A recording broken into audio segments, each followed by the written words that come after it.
All right, well, we're live. This is a little bit of a promptu. I got a guest with me today, Immanuel Kingman of Goodness Over Darkness, and so Emmanuel is he's one of the unique people who came to the Millennial Kingdom conclusions before lots of us did, and so I'm kind of excited to bring him on to get his perspective from a couple years ago, trying to reveal some of these things and obviously see what he thinks to like the community that's talking about it now.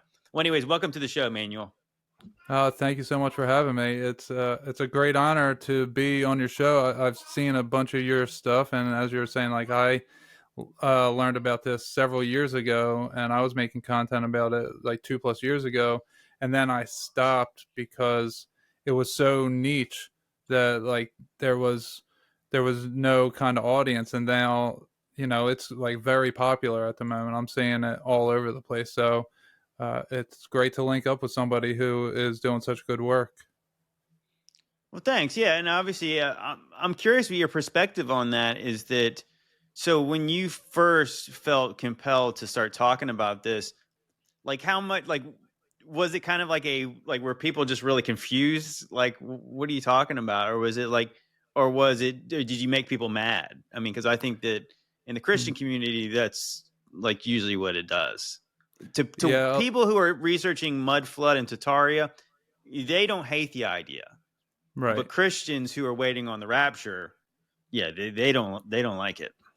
Yeah, so it was like this weird thing, like you were saying, like Christians did not like it, but at the time I was like just becoming Christian when I had found out about this. So this actually made me study the Bible and become Christian. Like I had already proclaimed being a Christian, but then when I started saying that the biblical events are true and they match up with our history, but it's just not told, that story isn't told to us that way, then I really started to fall into obedience with God, because I'm like, okay, I already found out the Bible is real through different things that occurred to me, but this was the one thing that put me over. But as far as like the people that I associated with when I was making content, they were all like conspiracy theorist type guys, and they they didn't really want to hear it at first. They're like, no, like I was like taking away their candy and like replacing it with broccoli or something.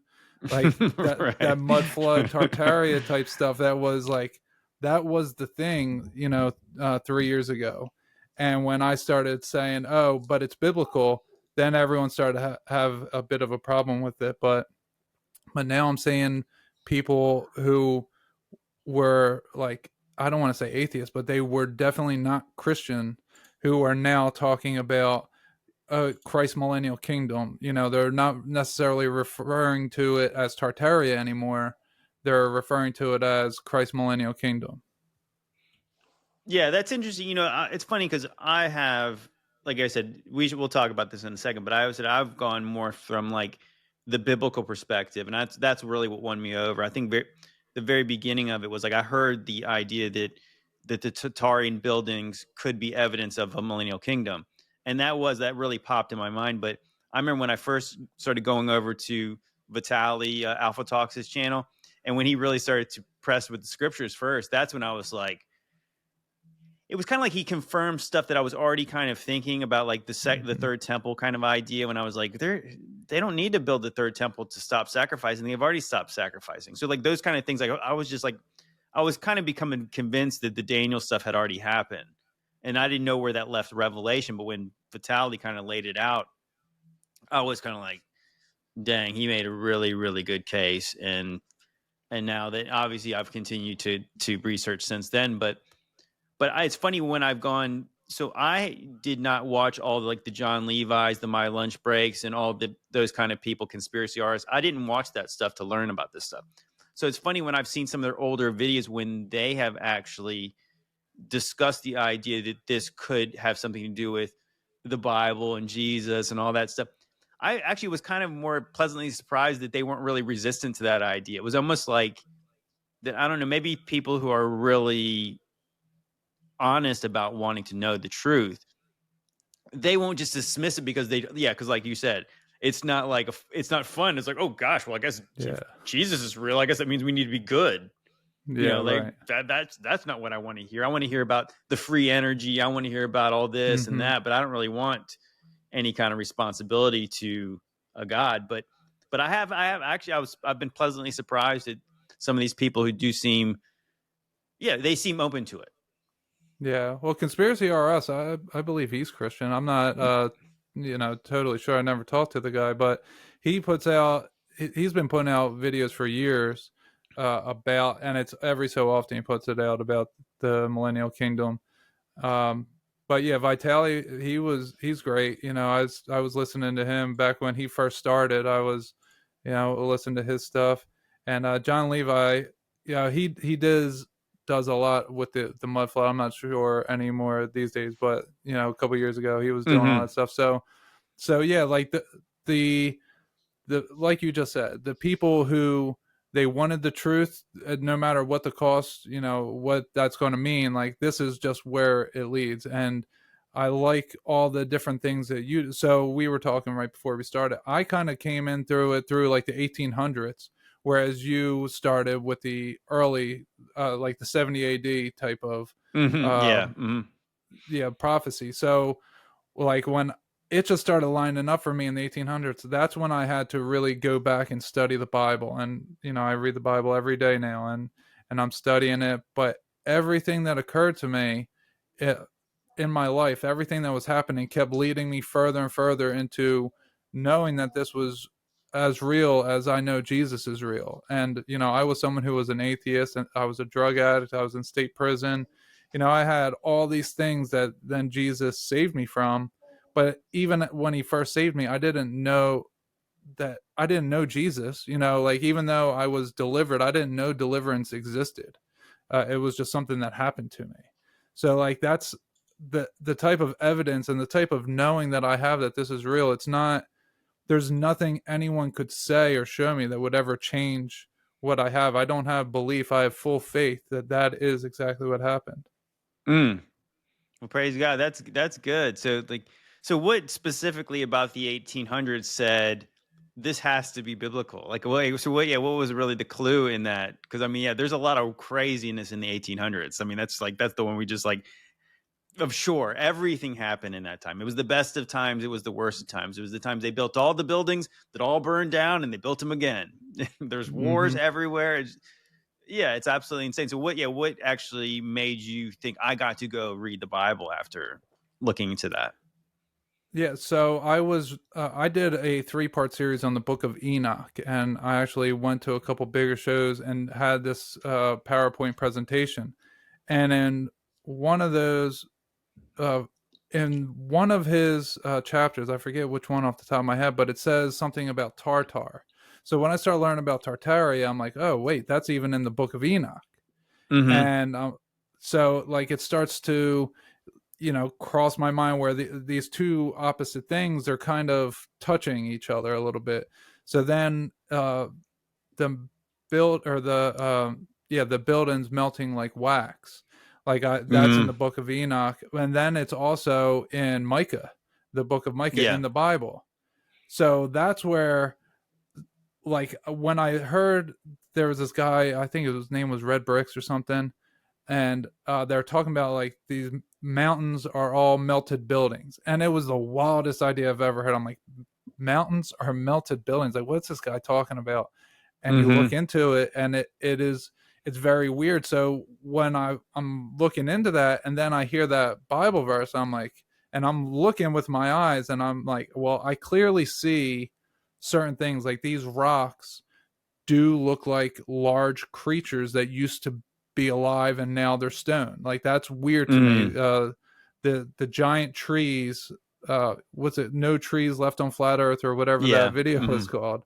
Like, when you start to see all of those things, and then like that Bible verse specifically with Micah, because first the connection was with Enoch, but that wasn't in the Bible. But then almost same thing that Micah says. Now I'm in the Bible, and now I'm like, okay, what am I looking for? And I didn't really know much, but I knew like people talked about a 7-year tribulation and things like that. So then I find out about the War of 1812 with the Napoleonic Wars, how he's fighting in Europe and Russia, but he's also fighting in America. But they don't call it a world war, and it lasted 7 years. It was 1812 to Hmm. 1819. And in there, there's a comet, Tecumseh's comet or Napoleon's comet, that goes around the world for 1 year. It's visible for like 270 some days. Uh, there's the eruption. There's the New Madrid earthquakes, a series of 3 earthquakes that hit that were all around 8.0, like 7.8 to 8.2, something like that.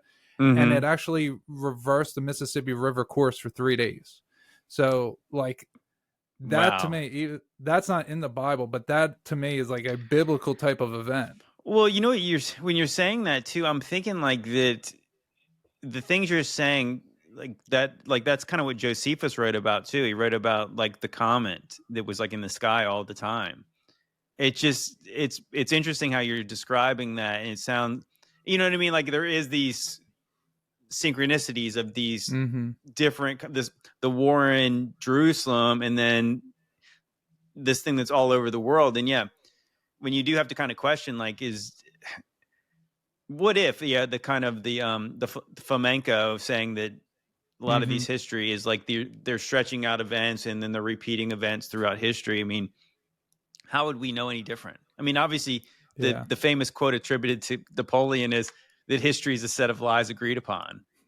If that's he really right. said that, I mean, I believe it. I mean, it makes sense that somebody said Right. that. If somebody's right.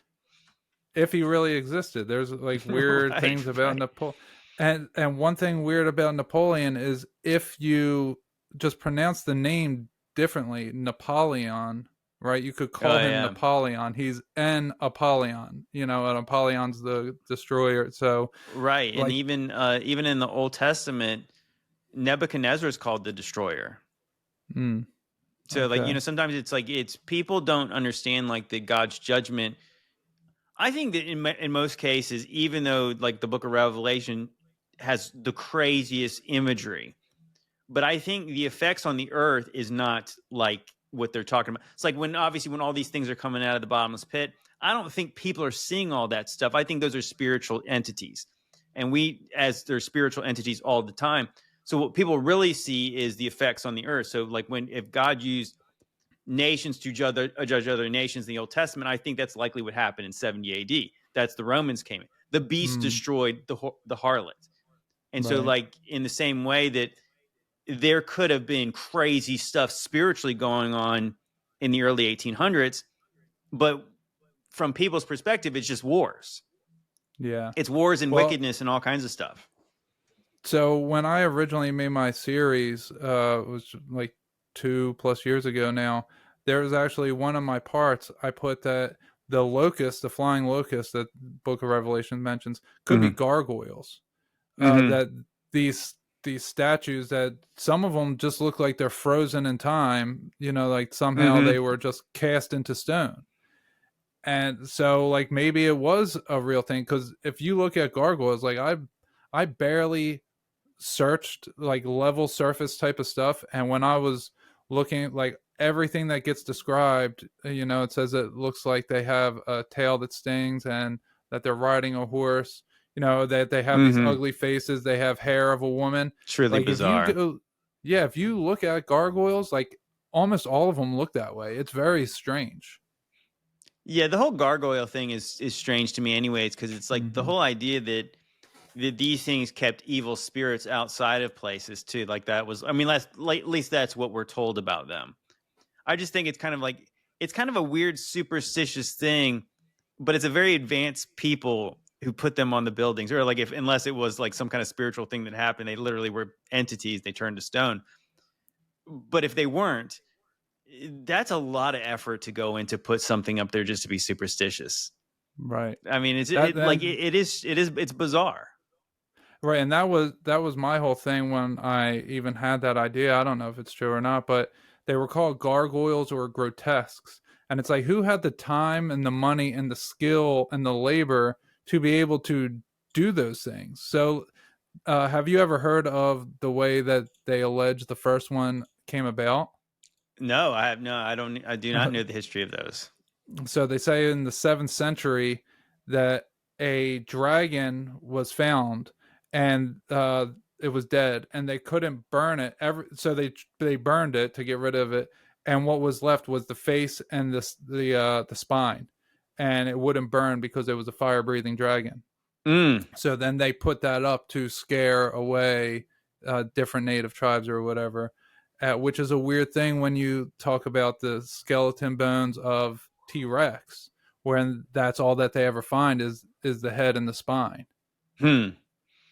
Yeah, no, it's yeah, that's definitely interesting. I think it's also interesting the timing of finding fossils, and I Mm-hmm. think that like if man is well, I mean, there's evidence everywhere of tunnels and cave systems and stuff under the ground. I think it's interesting if the mud flood was sometime in the late 18th century, early 19th century. They didn't find fossils until or at least dinosaur fossils until the 1800s, Mm-hmm. which is like some people could say that's a hoax. This is this Darwinian idea, which I agree with to a certain extent. But it's interesting if they were finding things that were like such as dragons or giant remnants. Right. They found them in like as literal stone, bones because of this packed mud, and it doesn't take thousands or millions of years to create fossils. It just takes, I don't know, obviously a certain amount of pressure and enough time, and then you'll get stone. Your bones will turn to stone. I Or just think it's interesting. I mean, to me, that's more proof of like that mm-hmm. if they weren't finding them before the 1800s, it's because the mud flood. They didn't find him until after the mud flood. Right. Right, and it's actually a ton of heat can cause that too. Automatic fossilization. Oh yeah, like is that's kind of like what they say about Pompeii, right? Yeah, yeah. They said it. There's a few different things, but I don't have any examples offhand. But yeah, I mean that is part of the fossilizations. That something's so hot that it crystallizes almost. Interesting. Yes, you have a lot there. So yeah, so let me ask you a question then. So when you were if you started making these videos about 2 years ago, your series, so and then you took a break from it. So when did you start noticing all the like, hey, lots of people are talking about this? I mean, like there's obviously a big communities formed talking about this now. Right. So, I mean, the whole time that I wasn't making content, I was just busy with life, but I was still, part of Facebook groups. I think we're in the same one, the Millennial, Mm-hmm. Christ Millennial Kingdom, whatever it is. And, you know, when I just scroll Facebook and I see, people were posting about it. But then all of a sudden, uh, about I don't know 4, 5, 6 months ago, I start seeing that's popping up on my reels as I'm going through Facebook or Instagram, and now I'm seeing reels of different people who are talking about it, and you were one Mm-hmm. of them, and I'm like, Mm-hmm. oh, okay, this guy, like there's more there that I wasn't even talking about because, like I said, most of the stuff that I talked about was the late 1700s and 1800s and how that aligned with the Bible. And then so I start to look at different podcasts, and now I'm seeing it everywhere. And someone who linked us up was Josh Monday, Oh yeah. and Mm-hmm. I mentioned it to him 3 years ago, and he wasn't really for it. He wasn't, Josh is a great guy, so he He's pretty wasn't. open minded. I appreciate that Yeah, about Josh. right. But I didn't have enough biblical evidence for what he would be looking for. So it was kind of more of like I could speak to the conspiracy theorists about it, but I couldn't necessarily speak to the Christian about it. So I had to learn why it was a Christian idea, why it's a biblical thing, and Mm-hmm. it's not just a theory that it's. Well, I'm sorry, not that it's not a theory, but not that it's just some idea of historical events happened in this way, but it actually lines up with biblical events and everything like that. So, yeah, I mean, I listen to a lot of your stuff. There's Vitaly, like I said, he's real big on it. I mean, there's a couple different people who they put out good content, but when I started seeing the same people who were not necessarily rejecting it before, but they were talking about the mud flood in Tartaria, and now they're openly talking about Christ's millennial kingdom. That's, to me, was when it was like, okay, like now this is getting big. And it was about, I don't know, it was about a month ago when so we got hit by Hurricane Helene in southeast Georgia. So we got hit, and it was bad. It wasn't terrible where we are, but it was bad enough to where my life, what I was doing for the last couple of years, was disrupted. And I felt kind of like Jonah, that God was telling me to start talking about this again, and I was like, no, I'm not. You didn't No, go I'm the living complete great. opposite direction, did you? Well, no, I just kept doing what I was doing, and Hmm. God was kept telling me, he's like, no, say what I want you to say. And I was like, I don't want to. And then, my life was disrupted in a way where I couldn't continue to do what I was doing.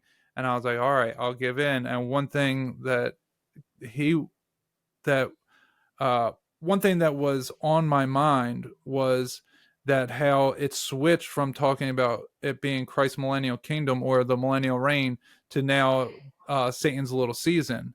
Uh like it was this weird crossover from, now that it's a little more mainstream, it's talked about more for the person who is not non-Christian or almost Christian, are more saying Satan's little season rather than we're after Christ's millennial kingdom. So it Right. kind of, Hmm. it changed in that regard. Well, it's funny because I would say this, and as a guy who was already Christian before this, most of my content was either end times at the very beginning, or it was just exposing lots of evil. So I think it's kind of like I could imagine a lot of people who just following me in the progression of showing, like, even if you didn't believe in a lot of stuff I was talking about, I've made a pretty good case that the devil is real and he's active, and the people who are in charge in this world believe in him. So, Mm-hmm. like, if you started going that route and you started to believe in like biblical cosmology, I think most people who probably went that route, they are way more open to it, because it's kind of like that would have been like the biggest lie you could have ever believed. Like, there's no way Mm-hmm. that that's true. Like, so once you come to that conclusion, you're like, well, there's nothing they wouldn't lie about. So Right. then when you get the idea of like the mud flood in Tataria, it's so weird. And it's like Mm-hmm. people don't know what to do with it. But then when you say, what if we're in that time, it mentions in the Bible that Satan deceives all the nations? Like, and if you know your Bible at all, like I said, I was one of those people who had to wrestle with that idea. Like, how is he going to deceive the nations after the millennial kingdom? You're just thinking like, that old serpent is pretty slick, because I don't know how he's going to do it, but somehow. And it's like, Mm-hmm. it almost reminds me of Dumb and Dumber when he's like, I'm going to get you betting by the end of the day. And he's like, no, you won't. I'll give you 2-1 odds. And he's like, yeah, I don't know how I'm going to do it, but I'm going to get you. It's like, yeah. So like like those suckers who were living in that time, that's a deceptive time, I wonder how they're going to get tricked. And it's like the one Right. day you realize it's us. Like it could very well be us. And if it's not us, like why not Well, us? yeah, that was the thought that put me over the top, where I had to start. So I was already making content, but I had to uh, accept the fact that the Bible was real, and that it was legitimately, that's the season that we're in, was when it was the Great Deception. And like, what further evidence is there than anybody could have any idea about anything, and they can have a ton of evidence to support them, no matter what it is, and it Mm-hmm. can be two totally different things, and there's always going to be evidence there. Like, what other, like, that is the deception, that you can run with your own thought and you'll find evidence to support you. And that, to me, is what is, definitive, that no matter what we're in, that is very true. So that is the time of deception, which is the time that we're in now.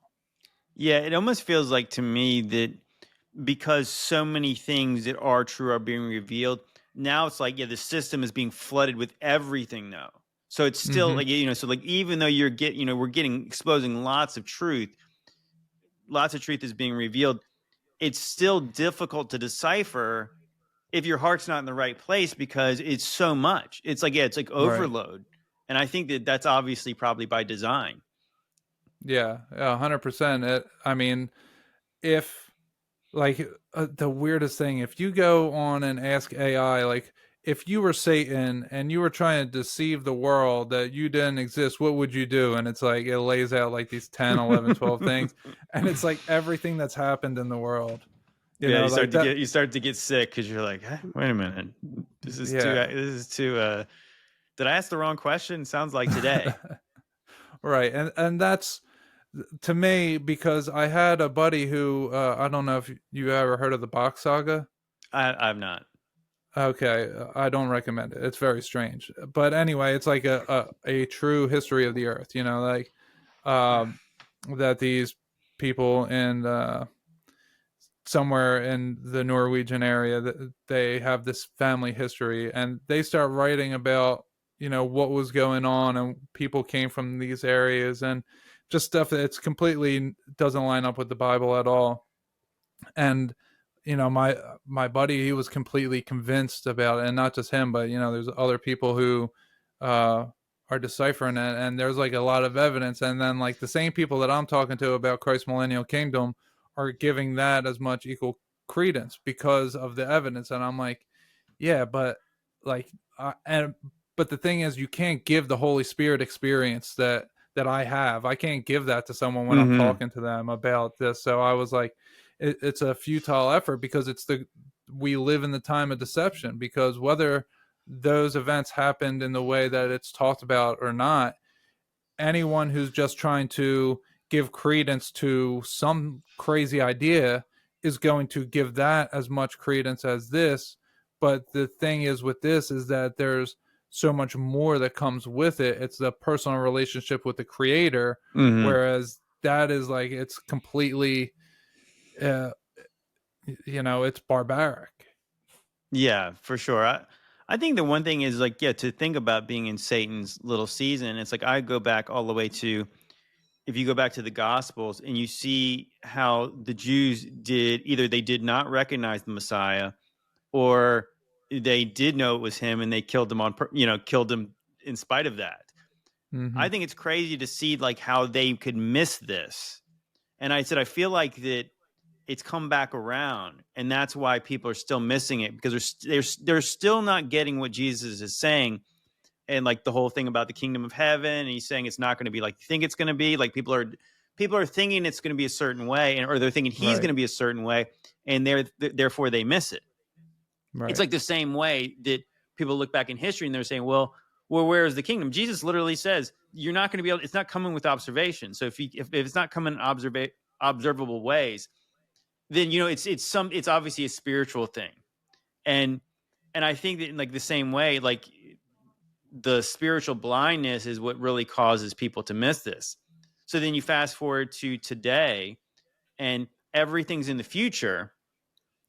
Well, a lot of the seeds of this future doctrine started in the 1800s once again, like the Schofield Bible. And it's like this, before you even start reading the Bible, people are already telling you what it says. And I think for you, sounds like you're coming around a little later than me. It's like I remember, like I had to unlearn so many things that I was Mm-hmm. taught about what the Bible said already before I ever read it. And then finally, when it does click and you're willing to accept it, you're like, dang, it was never that confusing, because it's like he's specifically telling everybody it's happening now. Like Jesus showed up based on the Daniel prophecies, then that time. He's saying this generation, Paul, all the apostles are convinced that all this stuff is about to happen. And then it's like Right. there's an age to come. And so I think that that's what people they're missing, because they're like, maybe translation issues. They're reading the KJV and it's saying the world's going to end. In our mind, the world ends means like the destruction of the earth, Mm-hmm. but it's not. It's not written like that. And I guess, so all that being said, is like when you do finally accept it, as somebody who has read the Bible before accepting this, I'm like, how did I miss it? And then you Right. think, like, we're living in a deceptive time where you don't expect the deception to come from the pulpit, from your teachers who seem good-hearted people, but it's like that's how a lie can get this big. Right. We Even just because it's like not every one of these people is intentionally deceiving, but right. the lie is told, it's repeated, and then it becomes doctrine. It becomes the doctrines of men, and everyone believes it. Right. One of the biggest flaws of humans is we just mimic. We copy what we hear. If we like what we hear, we'll just say it again, as if Mm-hmm. it's the truth. But the game of telephone. Eventually things get misrepresented by accident. So imagine if like that's happening, but the first one who's starting it is deceiving people. Like how I got into this was the insane asylums, the orphan trains. Like where did all these orphans come from? Oh, well, there's insane asylums, and there's also these Cabbage Patch uh, kids that were grown in at these world fairs, and like it's open knowledge that like these baby incubators, like there's all these weird things in the 18 and 1900s early on. So then it's like, well, why did insane asylums start? Why are they castles? Why do these buildings look exactly like the ones that they're showing at the world's fairs? And you just keep going step by step, and it's like, oh, there was something that occurred that they didn't want anyone else to know, so they took the parents who wouldn't worship or who wouldn't conform. They put them in insane asylums. They took their kids and they sent them to go work on farms all over America for whatever reason. And so what you were just saying with the apostles, all knowing that it was about to come, like Paul says, don't get married. Like Yeah, the I end know is so close. Don't get married. that tripped me out when I finally like paid attention what he was saying, like why he was telling people to not get married. Mm-hmm. Because everyone knows he's like, oh, well, it's better if you stay like me. But so like so they kind of just leave it there. Mm-hmm. And it's like, but here's why. It's like that whatever state you're in, whatever state you're called, it's best just to remain like that because like what else are we doing? It's like it's about the world. And he like literally says the world as we know it is about to end. Right. And what's Jesus talk about when he's saying being married in heaven when they come and they're like, well, what if, this woman marries a brother and then he dies and she marries, who's she going to be married to when he comes to heaven? He goes, don't you get it? You're not going to be married in heaven. So then Paul's like, don't get married because you're about to be in heaven. Like Right. Yeah. people aren't adding two and two together. And so I wasn't indoctrinated into any type of way of thinking. There's the whole mainstream narrative is basically in America is there's some kind of 7-year tribulation and some kind of rapture, whether it's before or after, and Jesus is coming. Like that's basically all I ever knew about it. So when I start studying the Bible because of this, then I am looking to match up history and the Bible. Like, did this happen? Mm-hmm. Okay, yeah, it did. And now I'm like, okay, chapter and verse, this matches up with this time period, and could this be the same thing? So one other thing that I haven't mentioned yet is that there's a prophecy. It's in Jeremiah, I believe it's in Isaiah, and I think somewhere else there. It talks about 70 years that Israel would suffer for 70 years. Well, they were going And into in the captivity in Babylon. right, right, and then God would free them after 70 years. Well, the U.S. Constitution that came into circulation in like 1788, but it came into actual effect March 1st and 2nd, 1789, Mm-hmm. and 70 years and 6 months later was September 1st and 2nd, 1859, which is, or I'm sorry, 1869, which is when the Carrington event occurred. And I think that's probably the rapture. Like that, the Carrington event is some kind of like switcheroo of good and evil being switched into this place. I don't have all the answers to it, but that 70 years, that's a weird thing that would happen 70 years after the U.S. Constitution went into effect. Like I never heard that one. so. Yeah, yeah. Are you familiar with the Carrington event? No, I'm not. No, I have not heard anything about that. I'm not aware of that at all. Okay, so the Carrington event, which is it's a weird thing that you can't find anything before the year 2001 about the Carrington event, but now it's a huge space weather phenomena, science. You can find it all over that they talk about. There was some kind of uh, solar flare or something hit the Earth and knocked out all the power. And actually, the people who were working the telegraph system at the time, they were shocked, like putting the telegraph thing, switching from this one to this one and all that. They were shocked by the electrical system. Well, gosh, it's like it's so hard to even know what's true about the 1800s, though. It's like, that you hear about these crazy cataclysmic type events, but like at the same time, they're mixed in with all these massive fires and weird stuff. And it's like you really do think about it. I've thought about this too. And like somebody asked me a question about the Civil War. And they're like, so if the stuff you guys are talking about the 1800s is true, a lot of the Civil War is not true. And I'm like, yeah, I mean, I guess so. I mean, I guess the thing is like that would be a great way to kind of hide destruction. And that was not how they said. It's like, oh, yeah, the Sherman was burning down Atlanta and all the cities in the South, which to me makes no sense. If the North was trying to keep the South in the Union, why would they burn down, so basically they'd be burning down their own cities. Right. They thought that they were going to take over, that they thought they were going to just run through. So why would they destroy all the big cities? Well, they were trying to keep the South. Why would they destroy it? You know what I mean? It's like, yeah, we got to destroy it so we can save it for the Union. Point being is like, that is interesting. I think actually now that you mentioned, I had heard something about that. I've heard, there's several, like what you said, that the earthquake, the Madrid earthquake, people said, I can't remember was it in Kansas City? That was like one of the biggest affected places. Yeah, so it was in Missouri, Jackson, Missouri specifically, which is weird because that's where the Mormons think that the Garden of Eden was. That is weird. I used to think, it's funny because like a lot of the things that the Mormons said, and I'm not saying that I believe the things they say now, but the craziest things that everyone used to laugh about the Mormons thinking stuff like that, you're like, it doesn't seem as crazy anymore. Like it seems like maybe they were right about certain things and we don't know. I mean, it seems preposterous that North America was that significant, but like there's so many things they say now. You're like, dang, it is really weird. Like that they settled out in Utah, and Utah's got all these biblical names, right? All of them, and it's like it's easy to they were named after, right? Right. Well, I mean, that's possible too, but it is. It's still weird. I think it was even weird when that eclipse was going by and there was all those places in America called Nineveh. Salem. Yeah, but you're like, okay, I get Salem because Salem, it has a, what is it? What did Salem mean in Hebrew? It's Jerusalem. Yeah, I know, but it actually has like a god. It has a good meaning to it. But Nineveh was like a wicked city.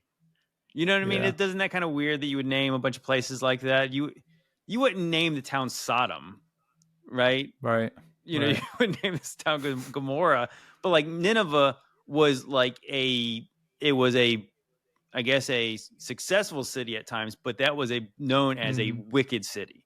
And so if you had any biblical knowledge, you would not name your city Nineveh because even though they repented in the times of Jonah, later they were judged and destroyed. So that was not a good place. Yeah, and the Mississippi River is actually it lines up with being the river.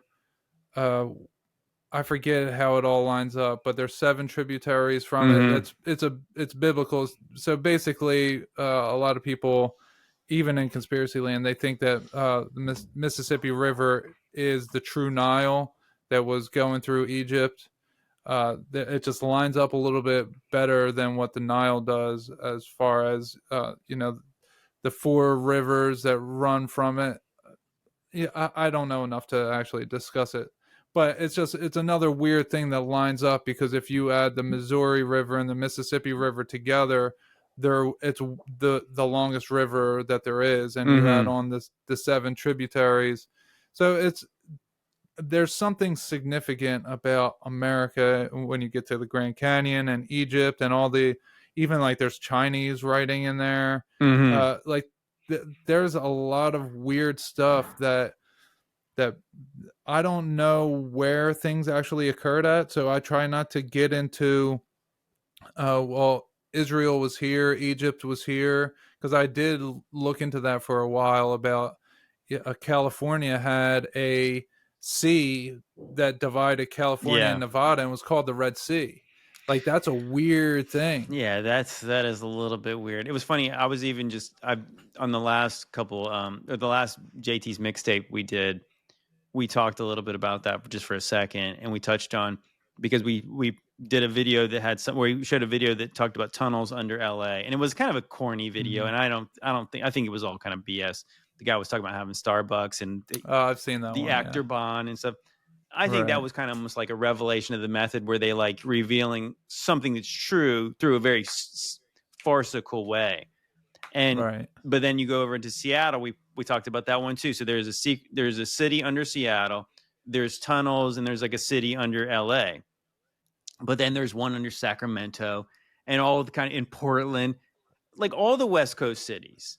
Mm-hmm. And so you think about it, it's like it makes it's absolutely preposterous that the narrative is that people like the 49ers went over into California looking for gold, and then they did the most insane infrastructure projects where they either automatically started digging under, digging tunnels and creating stuff under the ground, or they buried stuff that was above the ground.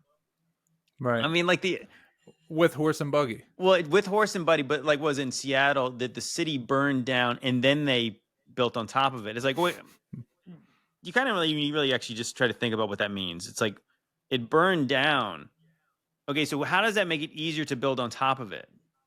Right. Because it's like, Let's just somehow cover it up and then build on top of it. wouldn't it be difficult? Because it'd be like you wouldn't even know what would be easy to, what would actually be still have the proper structural integrity in order to build the whole city on. It just burned down, right? Oh, I Mm-hmm. mean, it's so silly. So I mean, obviously, so what makes sense is because there is stuff. They're obviously they're not lying about the tunnels. They're not lying about the cities that are under the cities. So that stuff is true. What's a lie is the timeline. Mm-hmm. So there was stuff there, and the truth be told, there's stuff under almost all the major cities. There's tunnels Yeah. and in underground cities everywhere. What about New York subway stations? I mean, they're ancient and not ancient, but they're very old, and like that. That's the same thing. It's just it's not buried with mud. It would. It's just always been called. There's Grand Central Station. Look how huge Grand Central Station is, Mm-hmm. and it's underground. It's all underground. Like that. That to me, uh, Philly. I'm from Philadelphia, and Philly being all the things that it has with it. Like there's so many weird aspects of all these different cities all across the earth. And even when I was a little kid, I used to think like, I wonder what these cities are on top of. Like, I just wonder what Out of the civilizations mouth used to of be there. babes, right? Like you didn't Yeah, even know what yeah, you were saying, but that was a great question. right. Yeah. No, that's incredible. I mean, yeah, I think New York City, it's one of those things where you see in the movies. I mean, just think about just goofy movies like the Teenage Mutant Ninja Turtles. Right. So the turtles live under, in this subway system, and there's like obviously you see like, but that's like in all kinds of movies where it's not like, it's funny. I had a boots on the ground experience where I went to Norfolk, Virginia, and there was like they discovered these tunnels under this church, and they weren't big like that, but they were made of brick and everything like that. And then so somebody was trying Mm. to say they were for drainage, and it's like no, you would not. You need pipes for drainage. You don't. You make. Right. You use pipes like small pipes because if water doesn't need that much room. And then so you think about the sewer systems, and then you see how large they are in New York. It's not for just moving water. I mean, Right. they're massive, and yeah, and then the idea that they have abandoned subway lines. Okay, really think about that. So when did they start running subways, and when did they become abandoned? When like the city was like in its prime? Right. you know And what I like mean? how Like much money and time and effort that costs. right. I remember a good example of this too is I remember thinking this, and this is before I woke up to any of this stuff. I watched that show on the History Channel called "The Men Who Built America," and so Right. one of the prominent figures in there is Cornelius Vanderbilt. And so the story of Vanderbilt was I found it weird at the time because he owned the biggest shipping company in the world and he sold all of it in order to buy the railroad stuff. And I thought, wait a minute, obviously, like the shipping stuff still would have been profitable. Why would he sell it all? That being said, they they kept on emphasizing in the show that the railroads had been overbuilt. And in my Hmm. head, I thought, how is that possible? Like you would build rail lines as you needed them. So why would they ever build more than they needed? And the Right. truth is, like How could they? when you started to see pictures of them building the railroads, it's like you see the guys with shovels like digging them up. Like how could you over like there would, according to history, there wouldn't have been enough time or labor there, like there's no way, or materials, like the World's Fairs. Let's talk about that for a second, because Sure. there's World's Fairs that they say they that were completely glass buildings that they would, take down and then rebuild other places. There was more glass than existed in the world at that time. Mm-hmm. And not only that, but there's different buildings, like with the materials that they made, it didn't exist. One building, the materials for that one building did not exist in the entire world, according to mainstream history. Like these things don't line up at all. So one thing that I did, I went to St. Augustine. My girlfriend and I, we went to St. Augustine, and I don't know if you can see that newspaper up there, but Uh-huh. that is talking about the earthquake in San Francisco, and we found that at a gift shop in St. Augustine, and it Hmm. was like 1906. So we also find a little. So I have a globe over here that talks about. It says Tartaria on it, real big, Oh yeah, see and my map over well, you can't I don't know if you can yeah, see I it from can. here, but yeah, like it's up there on that map. Yeah, and like we were in gift shops and we're just looking at like little globes. So this one's a huge one that's a like some kind of Freemasonic one that you keep winding, and it opens up and all. But I found little ones that were like this big that uh, say Tartaria on it, and like that's in the gift shop at St. Augustine while we're here, photographing these old world buildings. And it was just like all these little nods and winks at me, like these, yeah, this is all connected, like somehow. Yeah, yeah, most definitely. Yeah, the World Fair thing was I read John Levi's book about San Francisco, and they mentioned that World Fair there, and it was interesting. I think it was the the Midwinter's Classic, or I forgot what the exact name was it, and I think it was in 1904. But then he found a paper from like 1903 where it was advertised, and so it was like it sounded like it was a annual thing they were doing, which Mm, makes more sense if you already had the buildings. You would have right, an event there every year right, instead of just that one time they built 200 buildings in order to have this one thing and then tear it down. I mean, the whole thing, right. I think the one thing about like you were saying about the glass. So this is in the very infancy of like electricity. Mm-hmm. And then all these temporary buildings were all wired and lit with like, I mean, how many light bulbs did it take to light up Chicago in Right. 1893? And so they did not have any means to mass produce light bulbs in those days. I mean, just yeah, Well, the idea that they wired all that stuff, and it's like again, they this is had, a very and so what I guess they're bringing all these temporary generators and stuff in order right. to light this whole place up. It is Well, preposterous. they had elevators in Buffalo.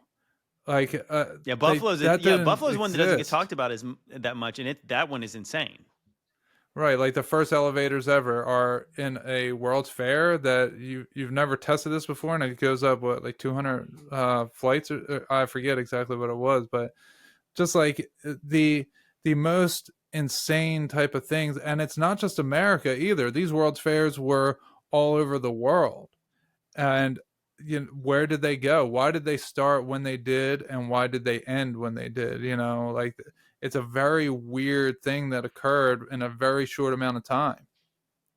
Yeah, what was it? We just showed on the first JT's mixtape. We showed that "Meet Me in St. Louis" clip when they Yeah, were I've at seen the that. St. Louis World Fair. I guess that was like the Louisiana Exchange exhibition or something. Hmm. And it was so weird that the way that, like, the dialogue, they're never going to tear it down, are they, Grandpa? Like, what Right. kind of line is that? They better not. I mean, to Yeah. me, it's like, I wonder if that had something to do with it. That's what I said at the time is, I wonder if this is kind of like showing you like a little bit of propaganda where they're showing people saying that, oh, they didn't even realize they were temporary buildings at the time. Hmm. But, the little girl didn't know, and the grandpa didn't want to spoil it for her. But yeah, those were obviously all going to be meant to be torn down because the Yeah. day that the first time the people in, I guess that I think that movie might have came out in 1959. I could be wrong about that, but whenever they saw the movie, they would have said, "This was our town. This was St. Louis. No way." And then they would Hmm. have had to be able to explain, "Oh yeah, this movie showed you that that was just not a yeah, it was for fun. It was not actually ancient or anything like that." Right. Well, there's a very dark side about the World's Fairs as well, where they hired these people to be actors, like 24/7 actors, to that were um, different cultures. They were representing different cultures, and they would tell people that look this way, "Hey, you have to act this way." And I think that's a big part of where we get culture from, is because they are acting, showing this is how this type of people acts, and they're doing it around the world. And then all of a sudden, everyone around the world thinks that's how that type of person acts. And then they, uh, people start to take on that role, that expectation that other people have for them. They start to meet it, and people, that's culture comes from these world fairs like that. I don't know what was here prior to that, but it was a huge propaganda event to get people to act and behave in certain manners. Well, it's interesting. So I'll go back. Jason Jackson in the chat, and he asked a question. Let me go back where he asked his question. I thought this would be kind of correlate to what I'm about to say. He said, "Could the underground tunnel system under cities have been built during the ancient times in what is being referred to when Jesus speaks of people hiding in the rocks and caves prior to the second coming?" Hmm. I think it's interesting. I said I did a breakdown of that show Fallout, and Fallout. It's classically they're going into these vaults to ride out some kind of apocalypse. I always did Hmm. think it was interesting the way that show is presented, and they go up to the top of the earth, and the people in the earth were lied to about when they were going to repopulate, and they obviously didn't know the whole truth of everything. I have wondered if it's possible that there's some truth to that some people did ride out whatever happened in those underground places, and they came up, and Hmm. that's why they appeared to be tourists in these places. And like Yeah. you see the early videos of Paris and stuff, and these people don't, they really look like they don't, everybody's a tourist in this place. They don't look like they live there. Yeah, they don't fit in. They're all dressed in their Sunday best always, Yes. and there's no streets. It's all mud, and then there's these trolleys. There's these grand buildings. Mm-hmm. There's these doorways that are too big. Like, these people were very small when they, like you said, you think they were coming out of the ground. Like, they were short. They were like 5 foot tall. Like, even if you look at the biology of people, we've grown a few inches. And is that because they were smaller because they were living underground? I've thought about that too. That's interesting. I've It's a never I've weird never thing. actually thought that. I do know they look very small next to the buildings that they're walking up next Hmm. to. That's for sure.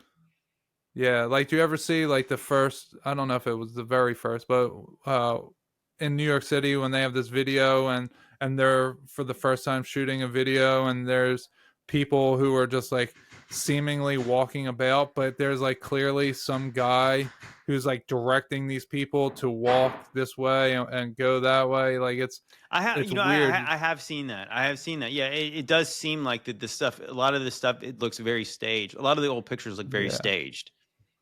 Yeah. There's Yeah, there's definitely. something off about it, and I guess it's like I think that's what most people would say is like it's very odd.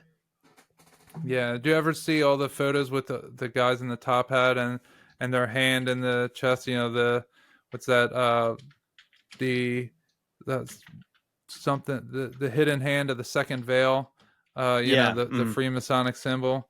Like that's everybody in all the photos that you see behind all these burned down cities, no matter what the city is, they all have guys that are doing that in that video or in the pictures. It's very strange. well, it's interesting. You go back to one thing we talked about earlier. And we're talking about the Mormons' history of like North America, and they have like the mythologies about the Garden of Eden and anything.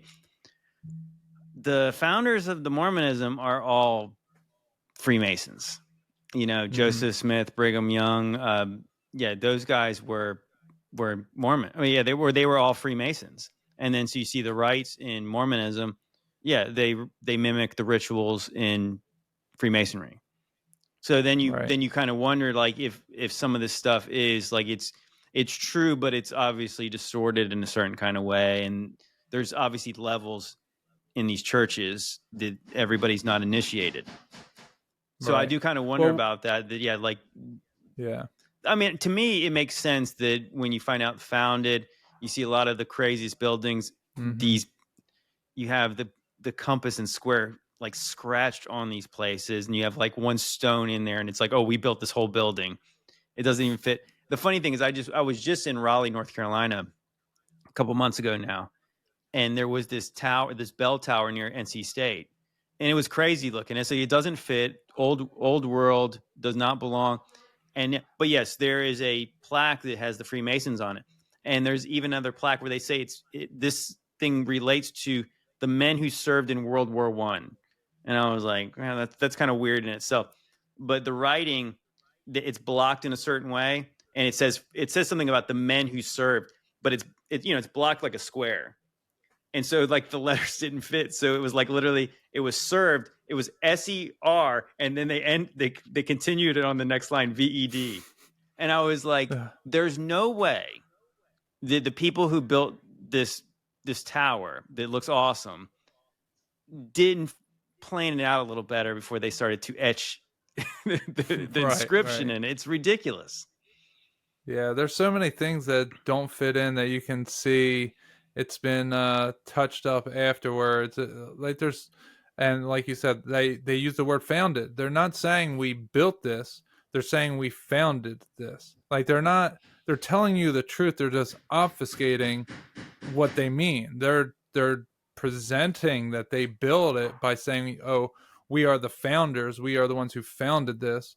But the whole time they're just telling you what they're telling you. It's like the whole reason why people don't believe the millennial kingdom happened is they're not taking Jesus's words literal. They're like, no, but he's saying a parable. But he goes on to say, no, truly I tell you, like if Right. Jesus, Mm-hmm.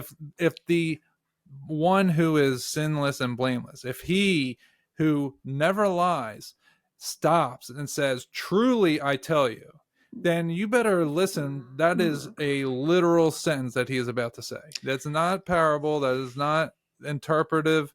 It is literal.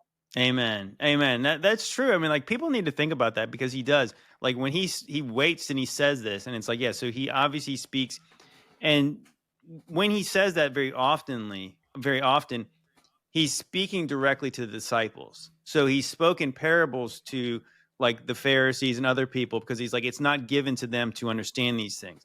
But obviously, even when he speaks in parables in front of the apostles, they came to him and asked him later what he meant, and he tells them, Mm-hmm. and he tells them plainly. And so, like when you get into Matthew 24, Luke 21, and Mark 13, like the Olivet discourse is them going to Jesus after he just said all these things to the apostle or to the Pharisees, and they talk about the destruction of the temple, and they ask him privately all the things. And if you read what Right. he says, he's there's no code. He's saying exactly in the order of the things that are going to happen, and he's like, I told you. Remember, I told you. Everyone's going to be trying to deceive you. Remember that I told you these things first. And he tells them all the things. And then so then obviously then you read the letters, as I said, and then you read that they are obviously telling everybody the day of the Lord, the day of Jesus is coming really soon. It's any day. Mm-hmm. And so these people are obviously, they're the apostles. These people obviously have the power of the Holy Spirit like we've never seen. And Right. so that includes discernment, visions, prophecies, and all kinds of other things. So the idea that they were wrong is, I mean, again, everything's called into question if they were wrong about the timing of Right. things. Right. If they were wrong, the whole Bible, I mean, you could just take out Christianity altogether. Like if Jesus wasn't telling the truth, then he wasn't who he claimed he was. You know, like none of it. If he was lying to the people he was talking to, or if he was saying words that didn't come true, then he was not who he said he was. But there's so much evidence that he is who he says he is, and there's so many people who have this relationship with him who know that he is who he says he is, that I have no, who am I to question the Lord of the world when he says those things? And especially like the powerful interpretation that saying something three times in the Bible. People are very heavily invested in the Old Testament when it says something three times. Those Mm-hmm. the Israelites and the Jews of those times, when it's something said three times, it's like infinite. It's like it's stamped. It's Yeah. three times means that. Well, it's in three Gospels. He says that, and the Book of Revelation, chapter 22, he says, "Look, I am coming soon," three times. Like there's a reason why it's three times. It's not different just because it's the New Testament. It has the same infinity, the same definitiveness when it's recorded in three different Gospels that made it into the canonical Bible, and three different verses, or three different times Jesus says it to John, who's recording the Book of Revelation, when he says, "Look, I am coming soon." Like Mm-hmm. I don't, I don't know why it's not taught that way. Why it's taught that way about the Old Testament, but it's not taught that way about the New Testament, as if they weren't the same people that were reading the Old Testament. Yeah. I think it's just cognitive dissonance because I think we've been Yeah. taught an itching ear doctrine that we're the most special people who are going to be raptured. So therefore, that's something people want to hear. Of Mm-hmm. course, it makes, like I said, that's the itching ear doctrine. Obviously, this is not. But I'll go as far to say is that if Jesus didn't say that, if he wasn't telling the truth to the apostles in the first century, we would never even heard of Jesus. I agree. You know what I mean? Like to think that like if he made all these promises to these people in these churches, like in the seven churches in Revelation, if those things did not happen, people would have been discouraged. People would have walked away. People would have said there was Yeah. nothing to all this stuff. We were lied to. And But there I do was, not believe it could have continued after that. But yeah, somehow we're here talking about this, and obviously we're living in, if this is the true year, the year 2024, Anno Domini, the year of our Lord. right.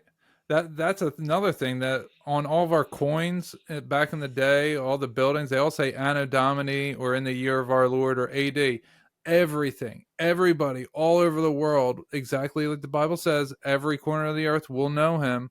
Like, how do they all agree on that? No matter what language you speak, every, like nowadays, China has a different calendar, and the Hebrew calendar is a bit different, and the Freemasons have their own calendar. But how do we get to be where everybody's agreeing on it if it didn't happen? And there was like 12 different guys who started cults after Jesus died and resurrected, and then spent the 40 days on earth, and then goes up into heaven. There was about a dozen different people who started cults claiming that he is Jesus again, exactly as Jesus says, there will be many that come in my name, but they'll say, go to the mountains, he's there. Go to the desert, he's there. But don't go because I will not be there.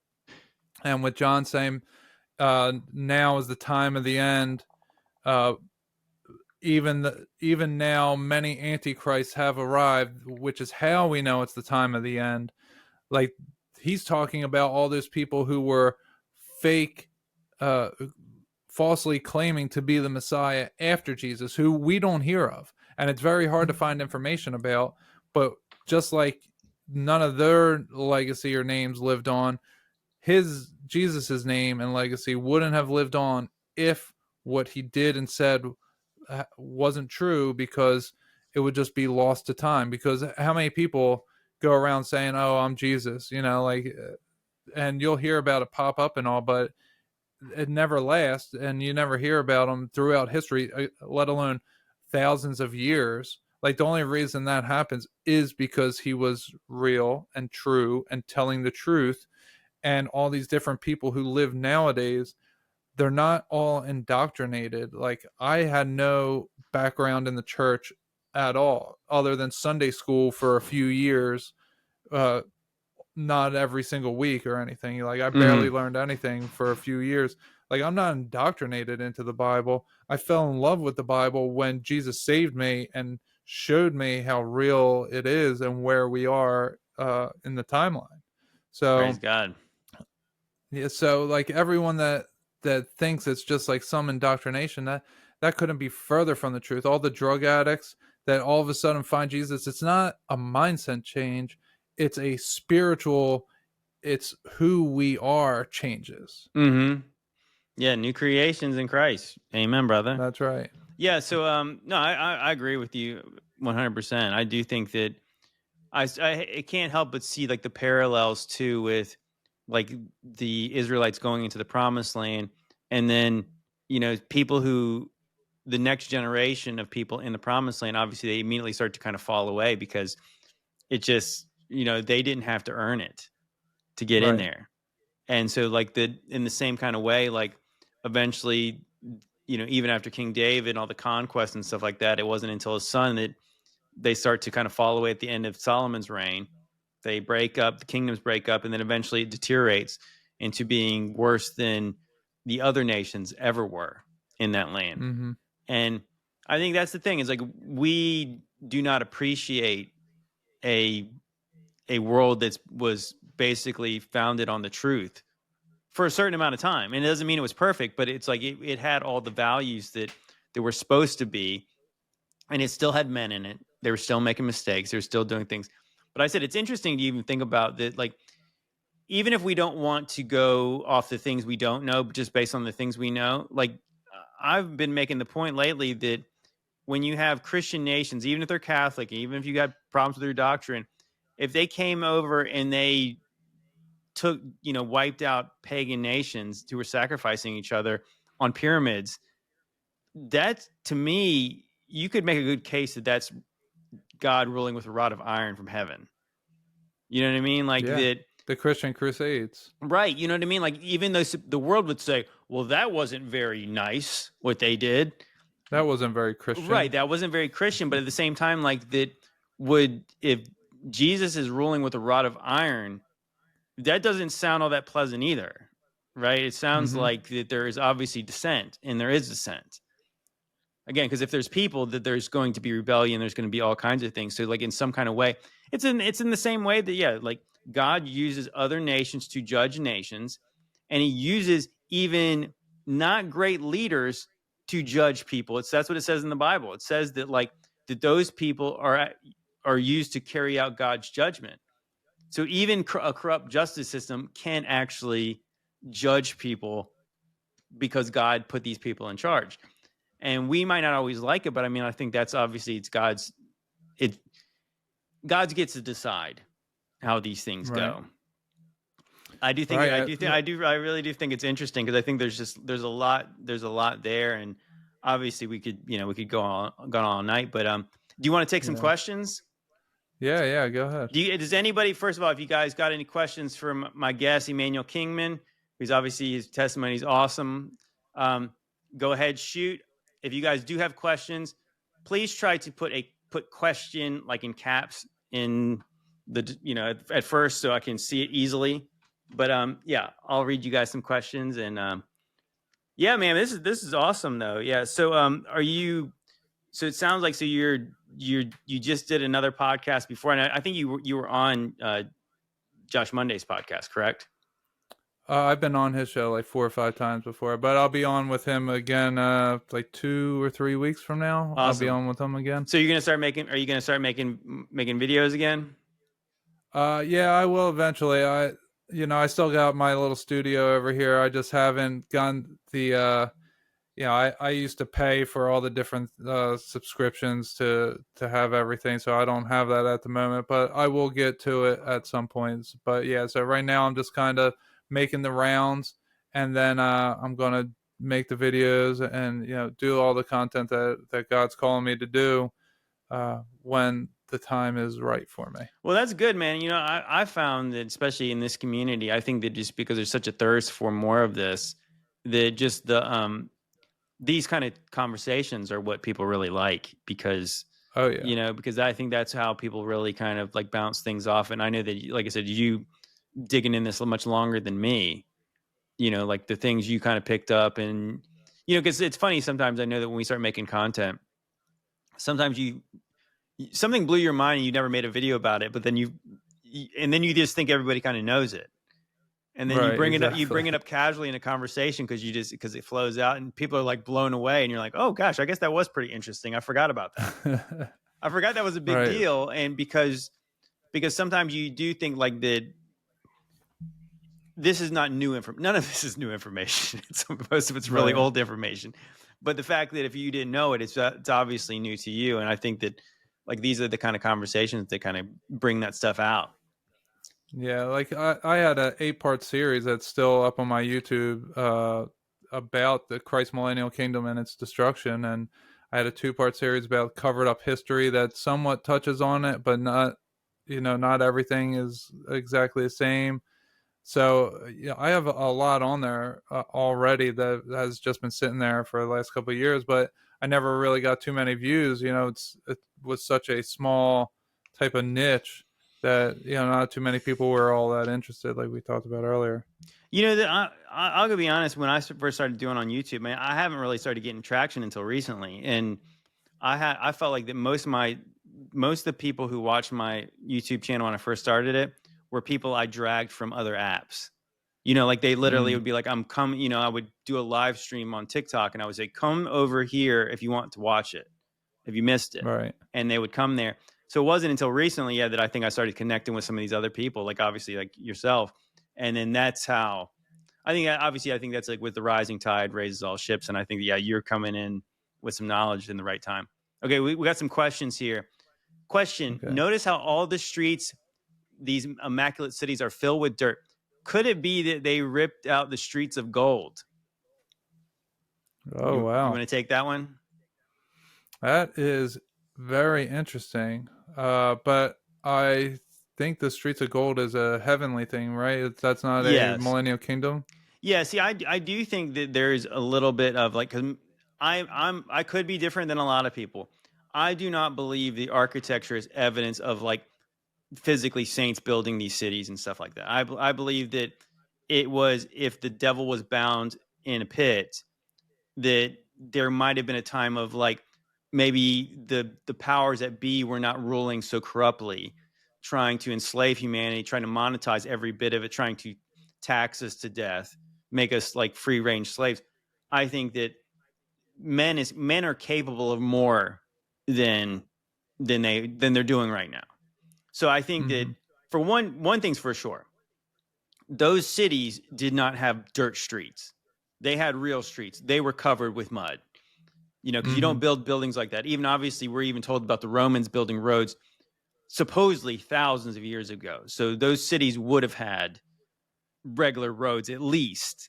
Because again, you're not, even if you had a horse and a wagon, you're not like you would try to make it easier on yourself. You would not be trying to drag the thing because obviously mud, when it gets wet, those carts would be hard to pull from your horses. Mm-hmm. No, there's I don't believe they were gold, but they definitely were not mud. Okay, here's another question. This is a Yeah, good one. Question: where do the Native Americans fall into this timeline? Never heard anything in their history. that is not necessarily true. So Native Americans do talk about a lot of this thing.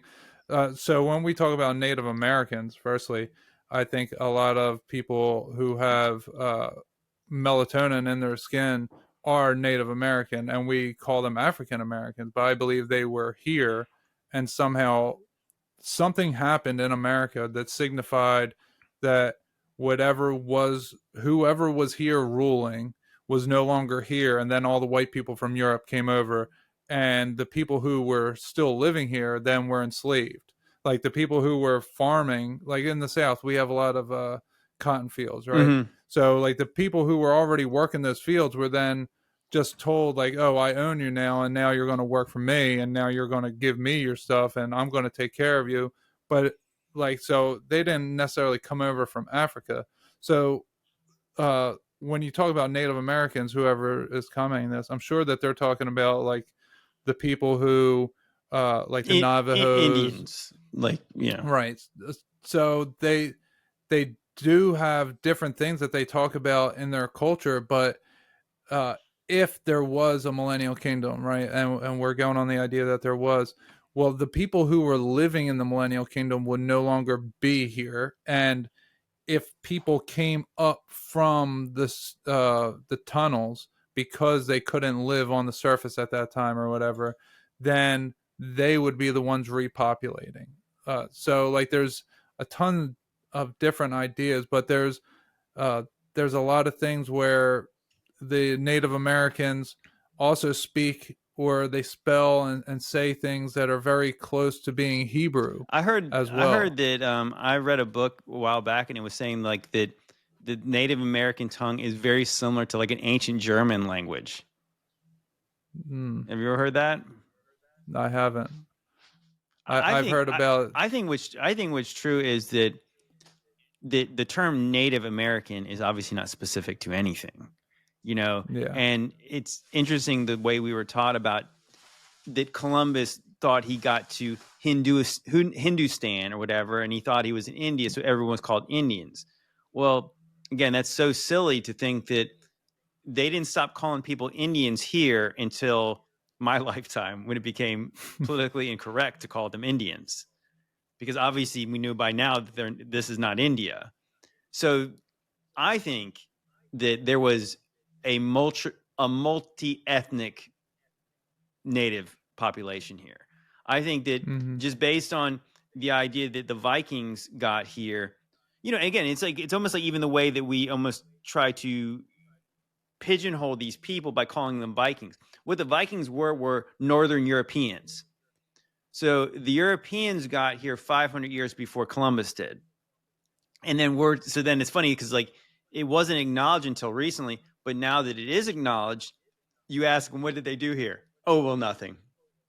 They didn't Right. do anything here. So like that kind of blows the paradigm away, I believe, because if you think about it, so we're told that Columbus did not believe there was two continents in the way of Asia.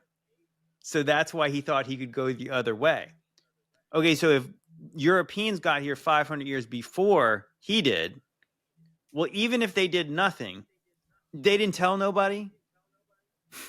They didn't tell anybody in Europe. They didn't tell the cartographers about these giant places they visited. Baloney. So if that's a lie, which it is, what if the Northern Europeans started populating this place 500 years before Columbus did? And Mm. then you could imagine what kind of people would be over here. I mean, Oh, that's a maybe good point. maybe there was stuff older than that. Probably there probably was. I mean, if finally they're acknowledging that Leif Erikson got here first, it's likely he was not the first. There might Right. have been somebody before that, but even if he was the first, you think about it, 500 years before the like in the mainstream history talks about Europeans coming over to the Americas, what if they had a 500-year head start to build stuff? That's a long Then time. that timeline actually makes a little more sense if you're thinking about like in the year 1000, if that was the year. But if you think 1,000 years, You talk about 800 years before the 1800s when they supposedly went out west. Okay, so now you actually, in my mind, I can probably accept maybe this is how there's underground stuff. There's cities that were destroyed and Mm. crazy classic buildings. Oh, so okay, here's one for you because some things are adding up in my mind right now with what you're saying. So Roman numerals VI means six, right? So the Mm-hmm. six kings, the Vikings, the Yeah. six kings that came over here, and then they built these structures, and they had these underground cities, like that. That's kind of lining up, and it was how many kings would of evil would be ruling. So, like, if the buildings and architecture aren't from the millennial reign, but they're actually from uh like the from Tartar, right? The six Mm-hmm. kings, the seventh being Satan. Yeah, that's that's You know what's that made me think as well too. I know in the Lord of the Rings the dwarfs are short, but if they were tall, what would they look like? hmm. They would look like Vikings, wouldn't they? Well, and the Vikings are the Phoenicians Well, too. but if you think about it, like just the way that they're, like I said, you think about like they have axes, and what do they Mm-hmm. do in those movies? They dig into the earth. Even in like in the Wow. movie, like Gandalf makes a point to say that the dwarves dug too deep into the earth, and that's when they expose like that demon. Hmm. Isn't that kind of Yeah. interesting? Like, so they're digging into the earth, Yeah. and then obviously there's this shadow, demon creature that comes out that Gandalf had to fight. I just think it's sort of interesting. Like, what if that there is some kind of correlation between these people? And so when in the Lord of the Rings, when they go into the mines of Moria, which interestingly enough, that Mount Moria is where the temple was, the Temple of Solomon. That's Hmm. what it was called. So they're in the mines of Moria, and they go in there in like the movie, and there's these gigantic pillars, and there's this epic city that's under the ground, and it's completely just abandoned, and everybody's dead inside of it. What if? What if that's what it was like when they actually got over here in the times of Columbus? There was like 500 years of like the Vikings having this place, and then they get over to it, and it's just like there's all this abandoned stuff, epic stuff, but abandoned. Yeah. Yeah, 500 years is a long time. And I'll say this, when I was at St. Augustine, so I've never been anywhere else outside of the country, but everything felt like Greek structures. Like it just had, like I just saw like these pools, like everything just looked and felt like there were Greeks. So, Northern Europe, where the Vikings came from, it's obviously not necessarily Greece, right? It's a little bit further north than that, but uh, that's a very interesting thing. And they would have been Vikings are described as being very large, Mm-hmm. right? Giants coming, and when Native Americans they put their hands up, they say how they Right. hold up five fingers so that you can see they don't have six. Mm-hmm. Yeah. I mean, I guess it said when you think about it, like when you really start to accept the things we're saying, like you really have to question all that stuff from before. So like, yeah, the idea that, and what's also is interesting about the Indian Native American Indians, they have their mythologies about the craziest stuff about how they came from inside the earth with spider Yeah, with the ant grandmother and stuff people. like that. And so like they came from inside the earth to the surface at a certain time. And I don't think anybody really knows exactly when that was. Because it's funny, like Yeah. I just did a podcast with a friend, Derek Olson, and we were talking about some of the ancient apocalypse stuff from like Graham Hancock. And they, the Pueblo and the Dobie Indians, I believe they claim relation to the Anasazi. Well, the Anasazi, nobody really knows anything about them, other than these people claim to be related to them. But we don't know what they look like.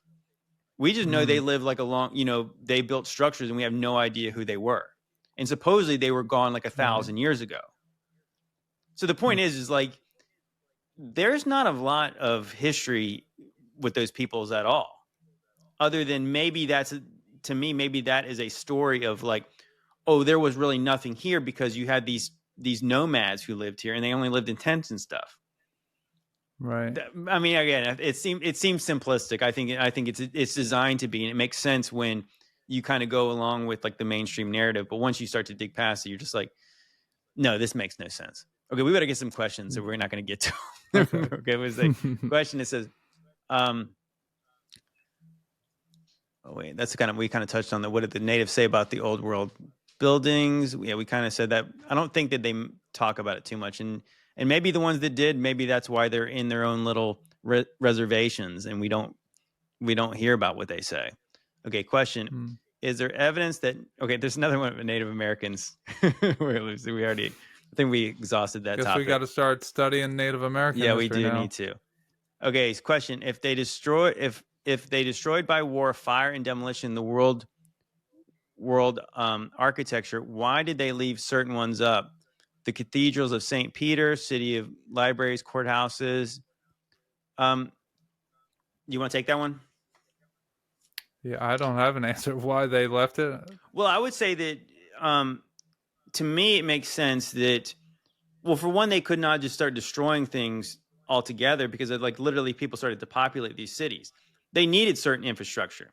I think it's interesting That's the way true. that the timeline of America supposedly goes is like they lived in these places, then they burned down, and then they built them again, and then they burned down again, and then they burned down again. So Mm-hmm. maybe I think I talked about with Paul Stobbs from Understanding Conspiracy, and we talk about like especially like in like some of the poorer countries, they're still there. Like these old world buildings are like still in like South America, like places like Mm-hmm. Bolivia, which is Right. like super super poor. These places, like even think of like in the Philippines, they have all these old world structures.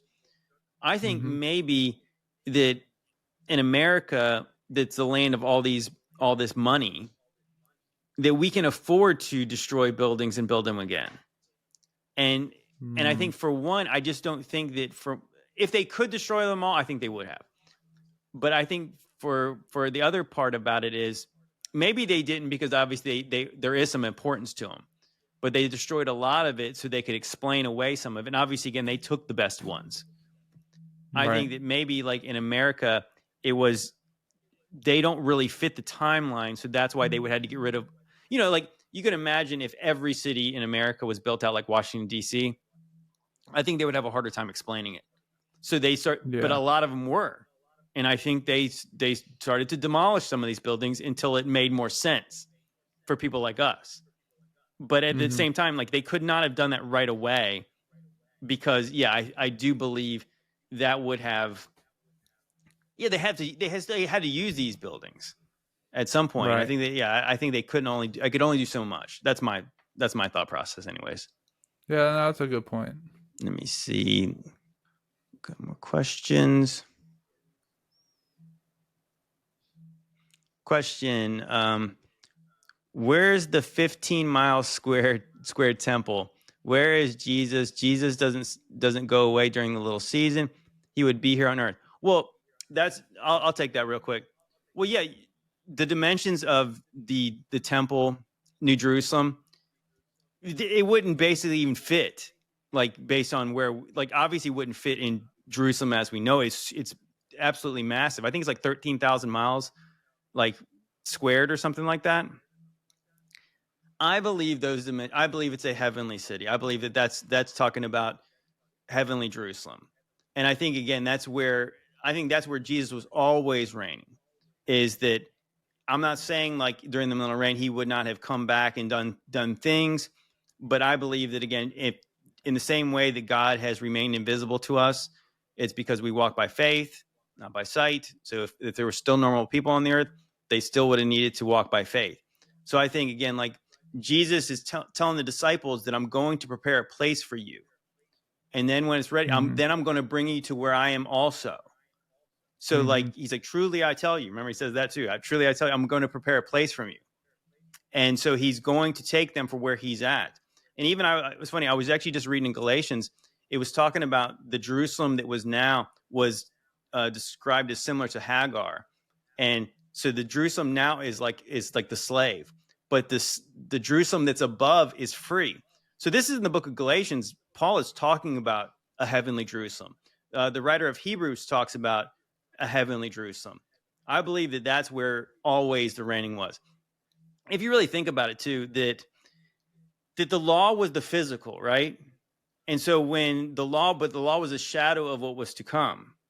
And so in Paul's telling in Galatians, he's saying that why are you guys trying to build up what just was torn down? The spirit is freedom. So the spirit is better than this. So you guys are trying to build up what was worse.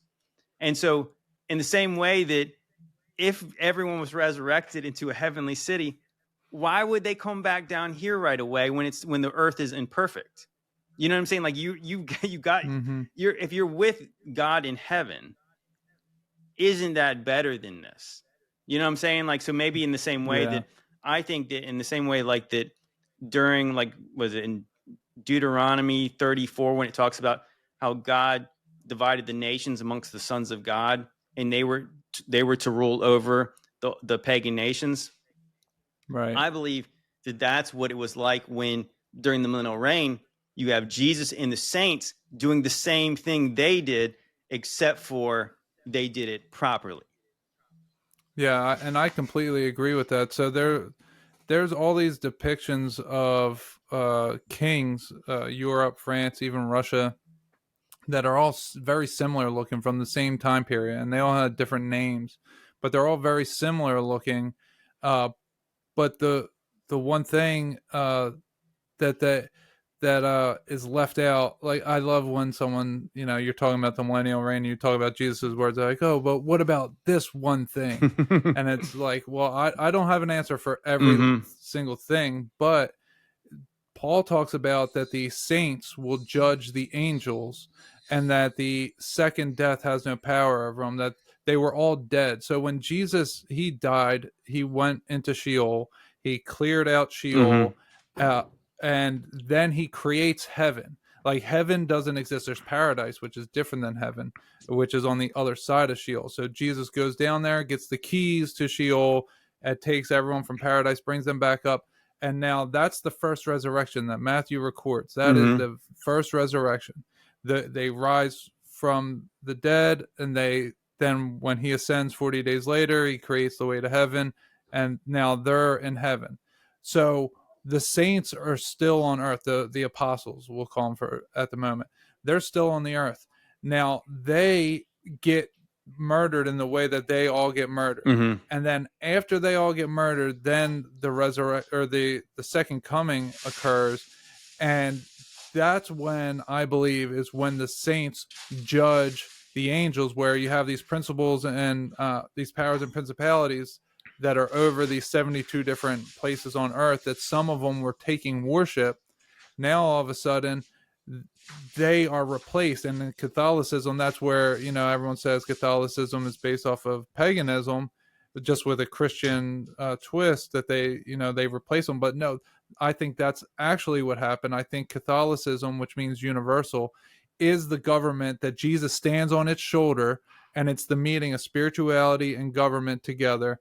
And so when you look at the saints of old, that they are actually the people who were reigning in these spiritual places, and then below them were the human physical kings who are always with God. So they were reigning with Christ because God is with them.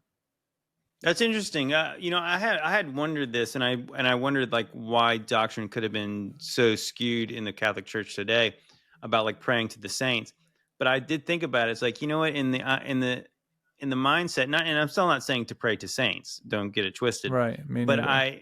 but it is interesting to think that there was some interaction back and forth, why they're depicted the way they are, and if you think about, like, that if they were like angels in those times, like, why they would be, deified, and why later generations would not understand, right? Like, that they might, it could get corrupted after a while, in the same way that people worshipped angels, obviously, in the times of Jesus, right? In the times of before Jesus, and probably even still today, because God's messengers are still more powerful than us, so that we would look up to them. And well, Right. it was the archangel Michael who did this good thing for me, not the God who sent him. And so they would, Mm-hmm. like even in the book of Revelation, John falls down and bows to an angel. Isn't that Right. crazy? Like that, even it shows you in that book, no, you mustn't do that. Get up. Right. And so like that, you could see easily if the apostle John could be fooled in that kind of way. Maybe that's why after centuries, some of these churches, their traditions could get really skewed from what they were supposed to be. Right. Well, if you go on and Google and then pull up the Wikipedia page, people beheaded in history, there's a Wikipedia page, and it has every country listed, and then it has religious figures.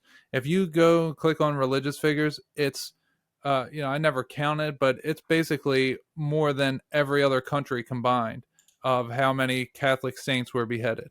It's a phenomenon. You're just scrolling and you're like, wow, there's this many. And it's Wikipedia, so it's not going to be a full account of everybody everywhere. But it is a very strange thing and that's exactly what the Book of Revelation, and it says that they're going to be beheaded, and Yeah, you have all definitely. these Catholic saints who were Well, beheaded. even obviously it's believed by church tradition that Paul was beheaded as well. I'm not. I Yeah, know he wasn't the only one either. Okay, so here's a question: right. If we are in the little season after Jesus came back, how are people again after the 1,000-year time with Jesus? Because would we not have been turned loose of our fleshly bodies? Well, this is something that people just don't probably pay too close attention to the text. Not everyone dies in the book of Revelation. It only mentions like a third of the earth dies. And talking Mm-hmm. about specific places. So like not everyone on earth died. So obviously the saints were resurrected, and then that was the first resurrection. They went up and they reigned with Jesus. And then there was people left over. I mean, again, because it's ultimately, I think sometimes people need to just go back all the way to Abraham. The original prophecy was about that through Abraham, all nations would be blessed. And it was basically Mm-hmm. the restoration between the link between God and all the other nations. And the link was his son. So that Mm-hmm. definitely happened. And like I said, people can't say like I question whether you understand any of this. If you don't understand, like, did that happen for sure? So that connection was restored.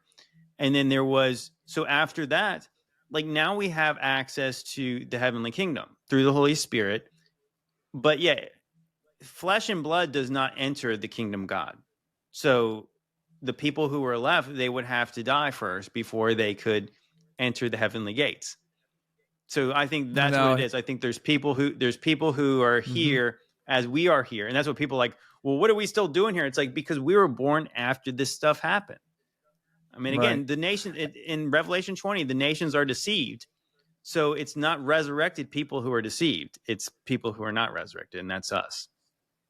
Right. And so where I came from in my podcasting and all that before I came into Christianity was like I was a psychic and I was talking with New Agers and I was doing all these heavy meditations and all. And the one thing that people would ask me all the time, that they're like, well, if Christianity is real, then how does this 3-year-old have past life experience? Well, and if we are in Satan's little season, if we're beyond Christ's millennial kingdom, then that answers that question, because it says the rest of the dead will rise after the 1,000 years. So then people who have past life memories now were those who either died before Christ came or they rejected Christ. It doesn't necessarily specify, but it says the rest of the dead. So the first resurrection happens when Jesus resurrects, and then the rest of the dead come back to life after the 1,000 years, See, which would be Satan's the way season. I read that though is I read that nobody's getting resurrected until after the 1,000 years is over. So that being said, like that I believe, and this is the way I've always read it, and I still continue to read it this way, is that means people are resurrected before the great white throne. So it doesn't mean like the 1,000 years ends and all of a sudden everybody else who's dead is resurrected. I believe that it just says Right. afterwards. So it could Right. be all the way toward the end. And I would say that, I mean, it just makes sense to me that like that if you're resurrected, then you would have a different kind of body, and we all have the same body. We don't have a glorified body. So, I mean, not saying necessarily too that if you get resurrected and you go by the great white throne and you get to experience the second death, I don't think it gives you like the real sweet new body just to throw you in the lake of fire. That'd be messed up if he did, but okay, I don't think so. Yeah. Okay, here's somebody wrote about animals, why animals are treated so badly. Is it why would God ever allow this? I mean, God allows free will still today. Okay, so somebody mentioned, so why was Satan loose? Please talk more about this. Well, ultimately, it's because it has something to do with God's plan and God's glory. I mean, I know Hmm. that might not be the answer you want to hear. It's hard to understand why God did it the way he did. But at the same time, if the story ended back in the first century, we would never have been born. so like so maybe it was like an opportunity for all this stuff to play out, and it was an opportunity for people to still choose him or not.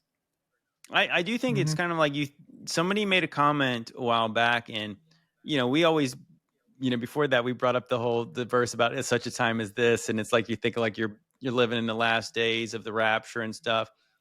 But somebody in my comment section actually had one of the best comments. They were saying it is like obviously that would have been a great honor to be born in a time like that, but it's also kind of a great honor to be born in a time that's super deceptive, and God giving you eyes to see in a time like Hmm. this. And it's like it's a way that why did God ever allow the devil to do anything?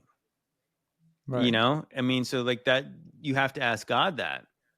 But again, it's like And it's kind of like if you put somebody in a padded cell and you say don't hurt yourself. Well, it has no meaning, right? Versus hmm. giving people a tree to not eat from, and then you have a being that's going to tempt you to try to question God. That's why, I guess. But I mean, like, I got to be honest. I'm with you though a little bit. When I read Revelation 20, I was like, wait a minute, why is God putting him in a pit? Why doesn't he just throw that serpent in the lake of fire like he did the beast and the false the beast and prophet? the false prophet. Yeah. Why is he putting him in the pit? But he didn't. I don't understand it. But it almost people have brought this up a lot, and of course, I think people bring up the Book of Job a lot, rightfully so. It's like the Hmm. book. It must be like the Book of Job. That's exactly the book Yeah, of it's Job. like Yeah. the That's what devil I is was going to saying say.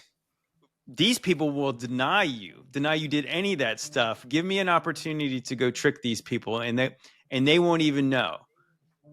And that actually makes a little that makes sense. I know people don't want to hear that, Well, but I think that's likely how it was. and to me, if, like I was saying, if we are those who lived before Christ, or we denied him the first time around before he had resurrected, then now we're getting uh, the full choice, because maybe before, when we died, Christ wasn't around. Maybe we died in 2000 BC, and now we're given the chance, because where would our spirit have gone? Well, our soul would have gone to either Sheol or paradise, right? And like, if Jesus did have the keys to Sheol, and he opens the doors, opens the abyss for everybody who's in there, well, then the devil would be part of that as well. And it gives all of us the actual opportunity to, if we're going to be locked away, burning eternally, as most people think is going to happen. That's the lake of fire that happens at the great white throne judgment. It doesn't happen prior to that. So if that's going to happen, then we need to actually fully deny Christ, and we can only do that if both evil and good exist. Yeah, no, it makes sense. I mean, I think it always comes down to faith. Just as like that Yeah. you're given a choice. You should choose the right thing, and I think we all know what's right. And but the devil is going to give you the thing you might want, and that's Right. going to test you. Okay, so somebody said, has anyone looked into the ancient Chinese records? They supposedly kept accurate records before Christ. Wouldn't there be something there that would describe the Millennial Kingdom? I do believe that I have not looked into the stuff in Asia, but I do know that my buddy Brian has gone through some of their language stuff, and there is a lot of really interesting things there. I don't know if it's necessarily related to the Millennial Kingdom, but they have stuff that's related to Jesus, I believe, for sure. Yeah, the language barrier. I haven't gone through any of the Chinese accounts, but also we talked about before we came on the panda bears don't exist, and before like the 1900s in Chinese literature or depictions, and also, yeah, they did keep accurate records, but who knows when those records are actually from? If they have a different calendar system than we do as well, who's to say that what's actually real at the moment is real? Like, it's very tough to say when you get into years what is the truth about it, because it's openly been manipulated at certain portions because of certain kings wanted their reign to start at such and such time, but then there's also like weird stuff with the coins saying I-762, but then we're told it says 1762, and you don't actually know what time period something actually is because of all the obfuscation and the manipulation around it all. Right. And what about there's the one interesting thing people talk about in the Tatarian community about the Great Wall of China that has the Faces the wrong well, way. yeah, that the places where they would shoot the arrows were facing into China. And I've heard people Mm-hmm. say, "Oh, maybe this was way more wicked because they were trying to keep people in." The funny thing is, like, mainstream history talks about how it took like 1,000 years to build the Great Wall of China. Like, what Yeah. what is the point of a wall that would take that long to build? Yeah. You know what I'm saying? Like, you know what I'm saying? Like, wouldn't And somebody trap say the we got to dragon. think of a better way to keep these people out of here than that, because it's going to take too long. But no, I do think it's interesting. It's like that, yeah, that if you believe in like the Tatarian Empire that was in northern Europe, then you would had maybe it was them trying to protect certain these people who were not in line with what the kingdom was doing, Mm, potentially. yeah. Yeah, and China's the great dragon, right? So maybe there was a dragon that was being walled in. I, Yeah, that I is don't know. true. I know it's not There's a even lot all of that tall. It stuff is, out but east. There's a lot of stuff in the far east that I do find it interesting that you have like their pagan traditions lasted way longer than like obviously the stuff, because you think of like that the Roman Empire cleansed a lot of the paganism out of Europe. Not all of it, but I mean, I'm saying like that's why there's questions about like it's funny as yesterday was Halloween and you have all these people like the people who want to still celebrate it. They're always like there is no proof that that's has anything to do with Samhain and all this stuff. And you're like, oh my gosh, yes, it does. But the point being is like when you actually try to look into the history of Halloween and the roots of it all, it is actually really murky because the records from that part of Europe are really murky. Because I do believe that some of it probably is because we're lied to about a lot of stuff, but a lot of stuff is true is that the Romans went in there and they wiped these people out. Like the Druids, like you read about what Julius Caesar mm-hmm. wrote about what they were doing with the Wicker Man statues and burning people alive and sacrificing people. And so what did they do what did the Romans do when they saw people like that? They they ruled them with a rod of iron. You know, they got rid of those Mm-hmm. people. So like we don't know a lot of that stuff. But if you go to the Far East, a lot of that stuff, and again, like I know that again, like I bring up Paul from Understanding Conspiracy again. You see some of the festivals they still do today that reference these blue demons and just wicked looking Right. entities. And it's almost like, yeah, were these people still kind of in rebellion? Was that like the part of your Gog Magog type peoples that were not, like in the sphere of the world that was accepting of the king? Right. That's a good point. The blue beings, genies, jinn. That's That's a weird thing. And also, you have some Hindu gods that are blue. So it's there's a lot of strangeness when you talk about mythologies all around the world. All right, let me see. We got about time for about one more question. I think we went a little bit longer than we were because you guys, this is an awesome turnout tonight. We have 350 people in the chat tonight. Oh, Yeah, nice. this is epic turnout on Friday night. Oh man, thank you so much, Dragon Truth. Let me see. I know I missed some questions now because I said I get lost in there. Okay, who are Gog and Magog? Okay, so I think where Gog and Magog come from is that I think it's Gog from Magog, and I think that like if you go all the way back to the genealogies from like Chronicles and Kings, I believe that Gog might be, or Gog or Magog might be the third grandson from Japheth, I believe, in his line somewhere in that range. And then so I think so the land would have been Magog, I think. And then Gog would have been like some kind of a people that lived in that land afterwards.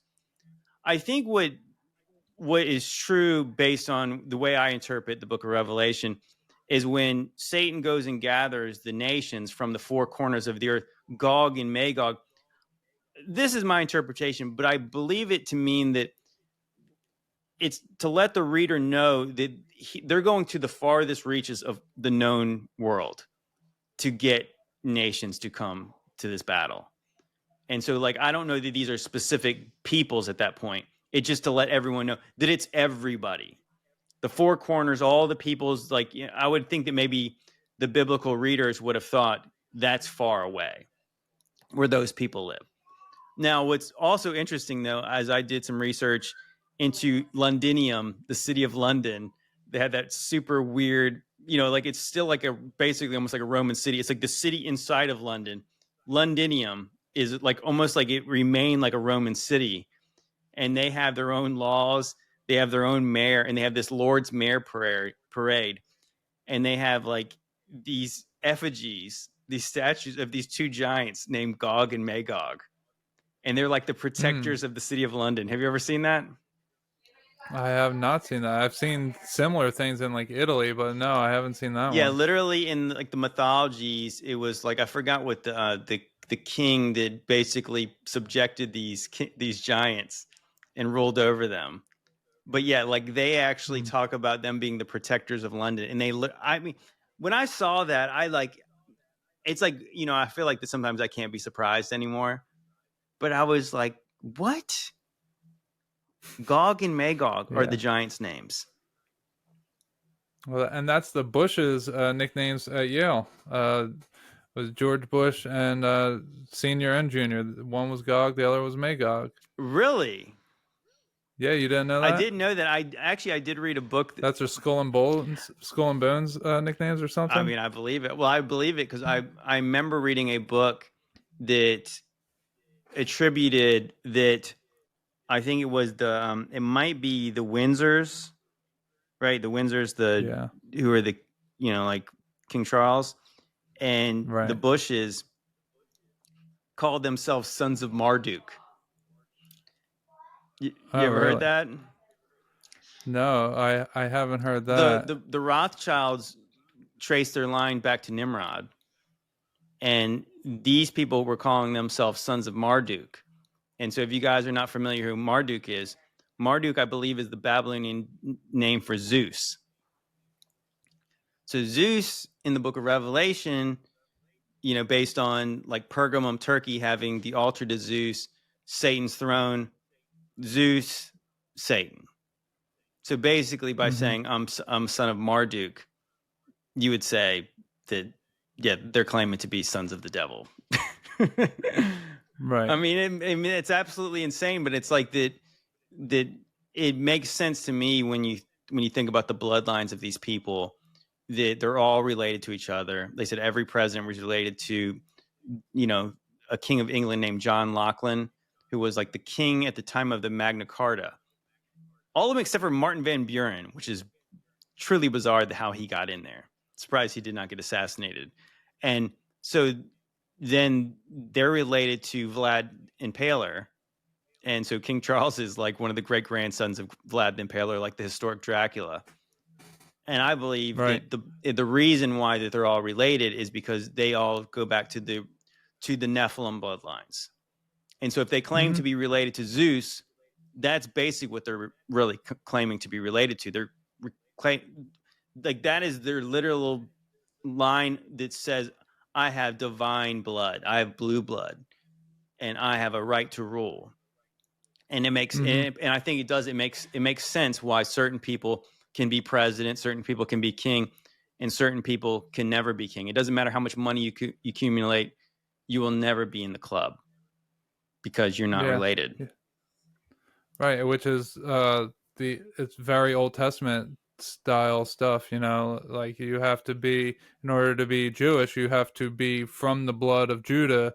You can't be someone who just practices. Like you can be a practicing Jew, but you can't be a Jew. And you know, like the same way with the Italian mafia, you know, Right, like right. You have to be that's Sicilian. You have to have like trace your bloodlines back to Sicily or something like that.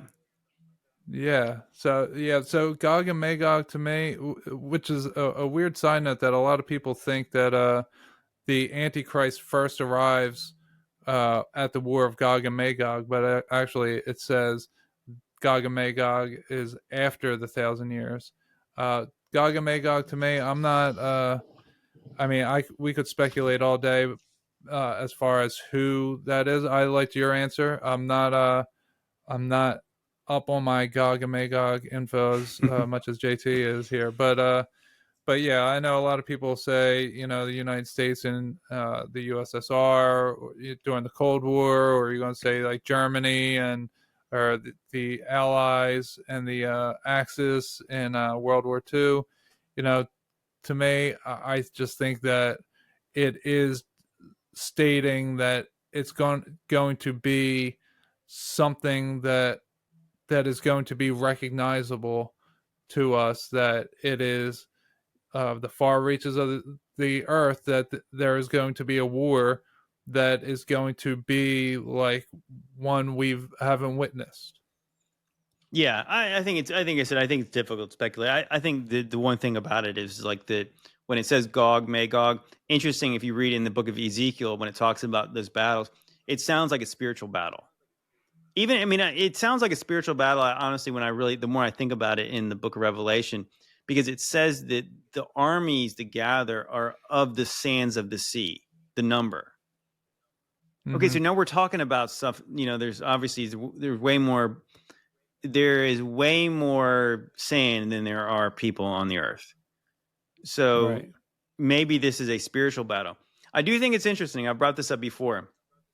That show, Game of Thrones. In Game of Thrones, it's they have this ice wall, right? There's an ice wall, and then there's this looming threat of this army of the dead, led by the. You ever seen that show? No, I'm familiar with it, but I'm one of the few that has Yeah, not but seen so it. interestingly enough, in that show, there's these beings called the White Walkers, and they're like, Right. yeah, they're like fallen angels, some kind of wicked demons, things. They can kind of convert people into them, almost like a like zombies. So you have an army that's coming. That's literally the only goal is to wipe out humanity, or either convert them. And so you have an army that's basically zombie giants, zombie people, even zombie dragons at the end of this battle. And it's like Mm. I started to think about it. It's like that actually sounds like that. I remember listening to Bible Scribe, and I think I agree with him when he's the Battle of Armageddon was more of a spiritual battle than it was like a physical battle. I think it was like because if God, you know, if Jesus himself is treading the winepress out over like these spiritual entities, well, we might not have seen it, right? Maybe in the same kind of way that the end battle at the end is a spiritual battle too, because the devil's Mm. involved, right? And if we Right. don't see him now, maybe we don't see him then. It doesn't mean, again, I think that even there still could be some cyclical thing where that if this battle is a spiritual battle, it still there could be a real war here too. Right. Just in the same I way. think everything. Yeah, I think everything in the physical first happens in the Mm-hmm. spiritual. Like the four states of being: the mental, the emotional, the spiritual, and the physical. That everything happens on some kind of order. That it starts with one and then ends in the other, like the two spectrums, and it can either start from one or it can end at that same one. Just depending on what it is. So I think anything that does happen in the spiritual does happen in the physical. Uh, but like we talked about earlier, I think that if something says when in the book of Revelation, this is what I talk about in one of my parts.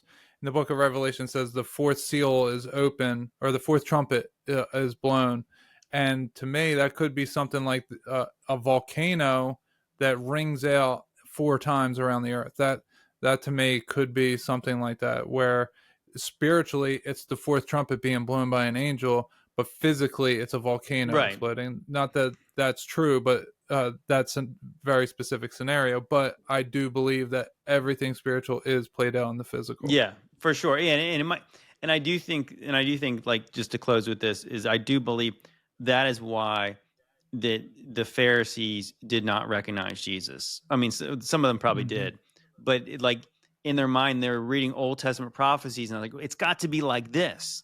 And Jesus says, it's not like you think it is.